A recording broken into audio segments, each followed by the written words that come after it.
Customs की Karachi airport पर कार्रवाई। पार्सल से 8 करोड़ रुपए मालियत की मनशियात बरामद कर ली गई है। कस्टम हुक्काम के मुताबिक मनशियात मेल ऑफिस से एक पार्सल में मौसूल हुई। मजीद तफसीलात जानने के लिए मोहम्मद काशान से। काशान, अपडेट कीजिएगा।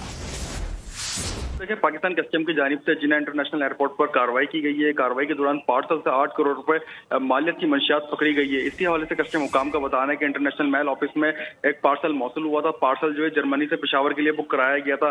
स्कैन से इसके गुजरने के दौरान जो हुकाम को मस्कूरा पैकेट में किसी किस्म का कोई मशकूक चीज का अंदिया नहीं हुआ, जिसके बाद कस्टम हुकाम ने शक की बुनियाद पर मस्कूरा पार्सल पैकेट जो है उसको दोबारा चेक करने का फैसला किया। पैकेट को खोलकर तलाशी लेने पर इसमें से NDMA की गोलियां बरामद हुई, जो कि एक्सटी के नाम से जानी जाती हैं। ये मेडिसिन जो है जो गोलियां जो है वो नौजवानों में बड़ी मकबूल है। कस्टम हुकाम की जानिब से बताया गया, जिससे पाकिस्तान के नौजवान नस्ल जो मंशियात के इस्तेमाल में इजाफा देखा गया। जबकि पाकिस्तान कस्टम हुकाम की जानिब से ये स्मगलिंग जो है इसको रोका गया है और हुकाम की जानिब से इनकी कोशिश को सराहा। मजीद कानूनी कार्रवाई के लिए कस्टम ने ये NF हुकाम के हवाले कर दिए हैं। बहुत शुक्रिया काशान, अपडेट करने के लिए।